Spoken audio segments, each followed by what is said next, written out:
Chapter 1. Shadows Speak. The story begins where most endings are written in the quiet moments before everything changes.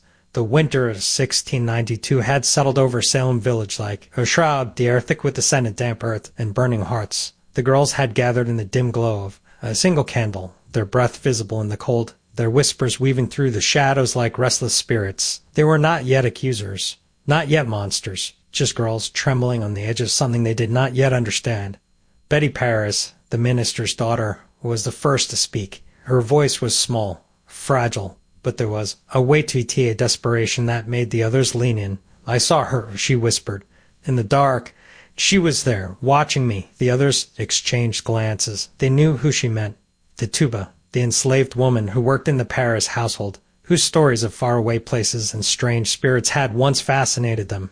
Now those stories felt like a curse. Abigail Williams, sharp-eyed and quick-tongued, scoffed. "You're letting your imagination run wild." But even as she said it, her fingers tightened around the edge of the table. She had seen things too. Shadows that moved when they shouldn't, whispers that slithered into her dreams. The girls had been playing games, hadn't they? Games of fortune-telling, of divination.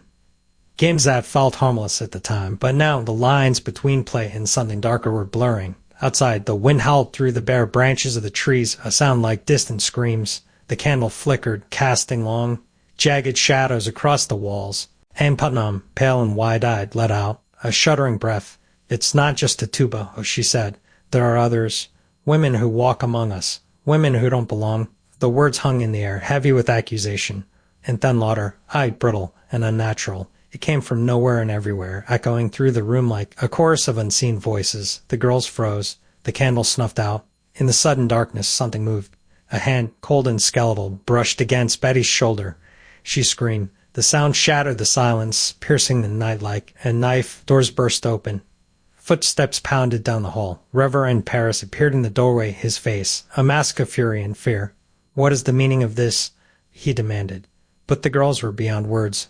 Betty convulsed on the floor, her body twisting in ways that defied nature. Abigail clutched her head, her eyes rolling back as she let out a guttural wail. The room was chaos, screams, sobs, the scrape of furniture being overturned.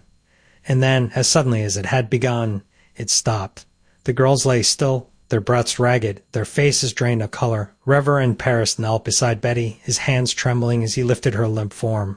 "What have you done?" he whispered, but the question was not for them. It was for the darkness, for the shadows that still seemed to linger watching. And next morning, the village awoke to whispers. By noon, there were shouts. By nightfall, there were accusations. The girls had spoken. They had named names. And Salem would never be the same. The truth, of course, was far more complicated. The girls were not witches. They were not demons. They were children broken, terrified, and caught in the gears of something far larger than themselves. But in 1692, the line between truth and hysteria was thin as a razor's edge. And once the first drop of blood had been spilled, there was no turning back. The accusers would grow in number. The trials would begin, and the shadows would speak again. But this time, they would not be whispers. They would be screams, to be continued.